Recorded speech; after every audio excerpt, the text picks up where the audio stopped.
Je m'appelle Marcelino Truong, je suis illustrateur, peintre à mes heures et auteur.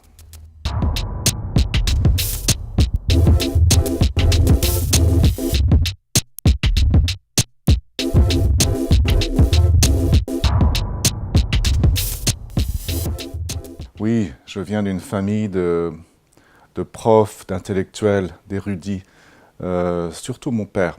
Mon père était un grand chineur et collectionneur de livres anciens et nouveaux. Et donc j'ai effectivement grandi au milieu des livres. Beaucoup de livres sur l'histoire de l'Indochine, l'histoire ancienne et récente. Et tous ces livres étaient accessibles quand j'étais jeune à la maison et je les ai souvent feuilletés et j'en ai lu quelques-uns.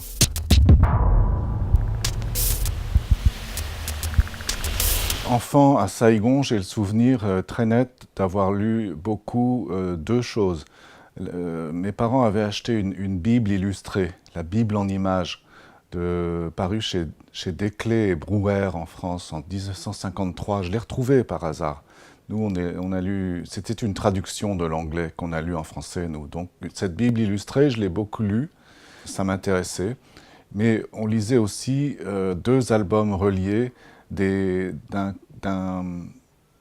publication américaine qui s'appelait les Classics Illustrated. C'était donc des grands classiques de la littérature internationale, mais faits en bande dessinée et en anglais. Donc on avait acheté ça pendant notre séjour aux États-Unis, à la fin des années 50, et on avait rapporté ça avec nous à Saïgon. Et ça, c'est mes premières lectures.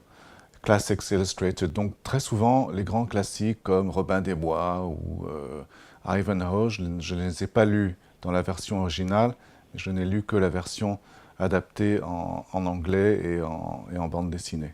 Vers l'adolescence, j'avais une affection particulière pour des gens comme Saint-Exupéry. J'aimais bien ces auteurs humanistes des années 40, 50, et aussi Camus, des choses comme ça. Je dirais l'humanisme de ces auteurs, qui était présent dans une grande part de la littérature française de l'époque, cet humanisme-là m'a beaucoup parlé.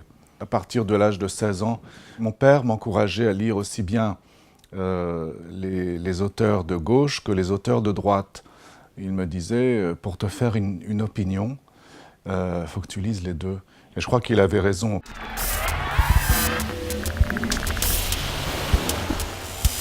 Je ne peux pas dire que j'y ai songé sérieusement parce que, ayant choisi la voie de l'illustration, en autodidacte, je n'avais aucune formation au départ. Il m'a fallu des années de travail acharné pour acquérir une certaine aisance en dessin. Et pendant des années, j'ai mis de côté l'écriture. Je lisais, bien sûr, mais je ne me sentais pas mûr pour écrire. C'est seulement environ un peu plus de 10 ans après mes débuts que j'ai commencé à m'autoriser à écrire des petits textes. Chaque année, je produisais un album jeunesse. Alors le texte tient en 2 pages à 4, hein, mais c'est souvent un texte qui demande beaucoup de travail, d'épure. C'est donc petit à petit que je me suis tourné vers l'écriture et que j'ai eu envie d'écrire la partition avant de la jouer. Parce que quand on est illustrateur, on passe beaucoup de temps à illustrer les textes des autres, et c'est très noble, c'est parfaitement bien, mais il arrive un moment où on a envie de temps en temps d'écrire la partition avant de la jouer.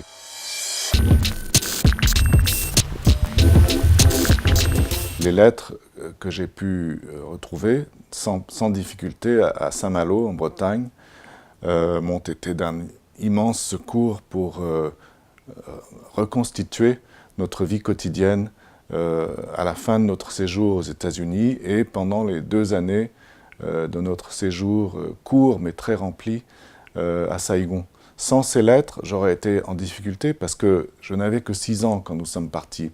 Donc j'avais des souvenirs, mais beaucoup de lacunes aussi. Mes souvenirs du Vietnam étaient semblables à ceux de quelqu'un qui se réveille d'un rêve et qui essaye de se remémorer ce rêve et qui se souvient de 10% de ce songe.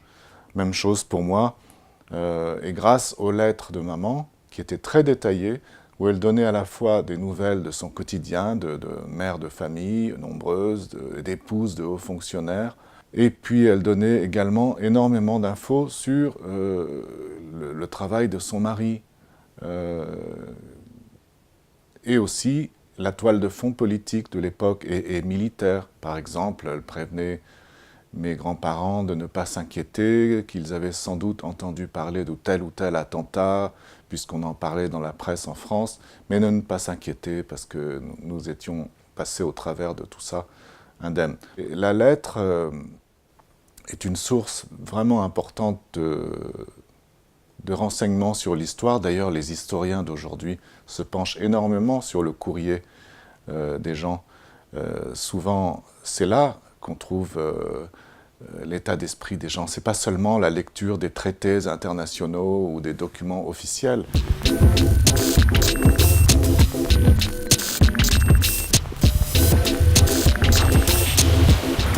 Mon éditeur parisien, qui dirige les éditions de Noël Graphique, m'encourage à me tourner vers la fiction. Il m'incite à quitter ce qu'il appelle l'autofiction, l'autobiographie. Je le fais un petit peu à contre-cœur, mais en même temps, je crois qu'il n'a pas tort. Il faut que je m'empoigne avec la fiction. Et je suis donc là, au pied du mur. J'y pense énormément depuis plusieurs mois. Et j'ai envie de faire une BD de fiction sur la guerre d'Indochine, comme par hasard. Parce que c'est un sujet dont on parle peu en France, qui est encore un sujet qui fâche. Et justement, j'aimerais bien mettre les pieds dans le plat.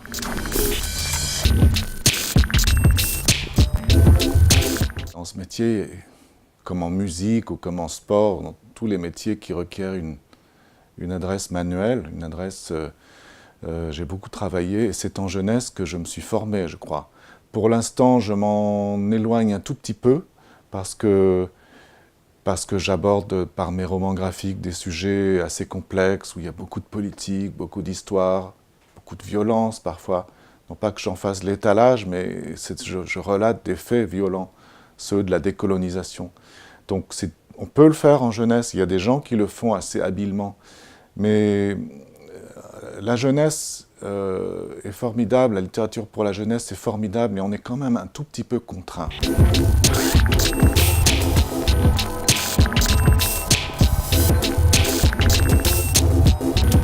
Le défi le plus récent, ça a été pour moi d'écrire et de réaliser mes 2 romans graphiques, parce que j'avais un trac fou en abordant ça. Je ne savais pas si j'étais capable d'écrire un scénario tenant sur 260 pages, c'est quand même pas rien, et où je puisse résumer 2 années dans le premier cas et 12 années dans le second cas. Et l'écriture, en plus, j'avais une bien moins grande habitude de l'écriture que l'illustration. L'illustration, maintenant, je sais que je parviendrai toujours en faisant les efforts nécessaires à illustrer le texte qu'on m'a confié. Il suffit de se documenter, faire les efforts qu'il faut, prendre une photo éventuellement quand on est coincé. Je sais que je me débrouillerai. En revanche, pour l'écriture du scénario, là, c'est un peu la même chose, on se jette à l'eau, on y parvient étape par étape, mais j'étais loin d'être hyper confiant quand je me suis lancé là-dedans, et maintenant, au moment où je dois me lancer dans un projet de fiction, je ressens j'ai le même trac.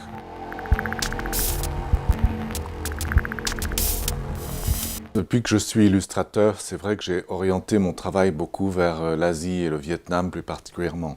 Parce que c'est un domaine où on aime bien vous cerner, en tout cas vous donner une étiquette, puis j'ai tout fait pour aussi. Parce que j'estimais que c'est un domaine où je me suis pas mal documenté, puis j'ai un vécu aussi, je suis un métis, moi, mon père était vietnamien. Donc j'ai la prétention de connaître un tout petit peu certaines choses en Asie, je le dirai vite, surtout le Vietnam, parce que l'Asie c'est grand. Je continue à creuser toujours le même sillon. Actuellement, c'est donc le sillon Histoire du Vietnam, parce que là aussi, il y a tellement de choses il y a tellement de témoignages à entendre. on n'est jamais rassasié et on est toujours surpris par ce qu'on entend. J'ai beaucoup d'échanges avec des Vietnamiennes et des Vietnamiens de France, parfois plus âgés que moi, qui me surprennent toujours par ce qu'ils me racontent.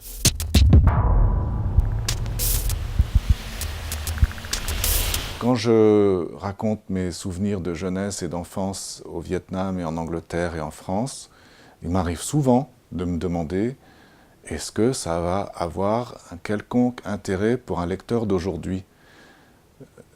Il se trouve que je fais souvent des rencontres dans les lycées maintenant avec ces deux livres, grâce à ces deux livres. Je suis assez étonné de voir que la plupart des lycéens de troisième ou seconde, voire même de première aujourd'hui, n'ont jamais entendu le nom de Ho Chi Minh, par exemple. Qui peut croire ça? Dans notre génération, enfin dans la mienne, Ho Chi Minh, c'était le cri de guerre avec Guevara, c'était Ho Chi Minh, Che Guevara, tout le monde a entendu ça. C'était au cœur de bien des débats en Occident, pendant la guerre du Vietnam, pendant les guerres du Vietnam. Et maintenant, les jeunes d'aujourd'hui n'ont jamais entendu parler de Ho Chi Minh. Donc, je note ça au passage et je dois redoubler de précaution quand j'aborde un sujet en me disant, bon, le lecteur moyen n'a jamais entendu parler de tout ça. Donc il va falloir trouver le moyen de rendre la chose attrayante et compréhensible.